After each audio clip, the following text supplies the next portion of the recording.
এইটা সিপি প্যাট ব্যাস ডাইং, এখান থেকে হচ্ছে স্কাউরিং, ব্লিচিং এবং ড্রাইং করা যে ফেব্রিক, এটা এখানে লোড করা হচ্ছে। এখানে লোড হচ্ছে এবং এটা হচ্ছে কন্ট্রোল প্যানেল, এখানে এন্ট্রি করা হচ্ছে। এরপর এই হচ্ছে গিয়া যে ফেব্রিকটা এখানে আসতেছে ট্যাঙ্কে, এখানে শাওয়ারিং হচ্ছে কালার এবং কেমিক্যাল। এই যে ট্যাঙ্কের মধ্যে এখানে 15 থেকে 20 কেজি কেমিক্যাল এবং পানি থাকতে পারে। তো এই যে হোয়াইট ফেব্রিকটা ঢুকতেছে আর বের হচ্ছে এই যে কালার ফেব্রিক, এবং এইভাবে হচ্ছে প্রায় প্রতি ঘন্টায় 1 টনের মতো আউটপুট হয় প্রোডাকশন। এবং ওই জায়গায় হচ্ছে কেমিক্যাল ট্যাঙ্ক, কেমিক্যাল ওখান থেকে ডোজিং করা হয়।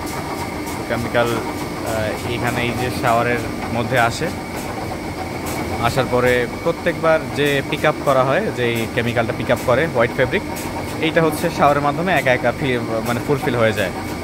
এরপর হচ্ছে এই যে হোয়াইট ফেব্রিকটা এখানে এই যে আউটপুট হচ্ছে, এখানে রোলিং হচ্ছে। এখানে রোল হওয়ার পর এটা কিন্তু 100% ড্রাই না, ঠিক আছে, কিছু ড্রাই রয়ে গেছে। এরপর হচ্ছে এটা চলে যাচ্ছে এই যে এখানে হচ্ছে ফিক্সেশন বলে বা রোটেশন বলে। এখানে কালার ভেদে 12 ঘন্টা, 16 ঘন্টা, 24 ঘন্টাও টার্কিশ কালার দরকার। তো এবার তারপরে হচ্ছে এরা চলে যায় ওয়াশিং হওয়ার পরে চলে যায় ফিনিশিংয়ে। তো এটা হচ্ছে সিপিবি ডাইং এভাবেই হয়। খুবই সাস্টেনেবল প্রসেস, পানি খুবই কম লাগে।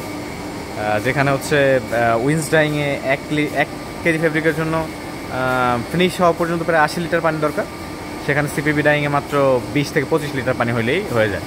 তো হচ্ছে গ্রিন প্রজেক্টগুলোয় সিপিবি ডাইংটা থাকে।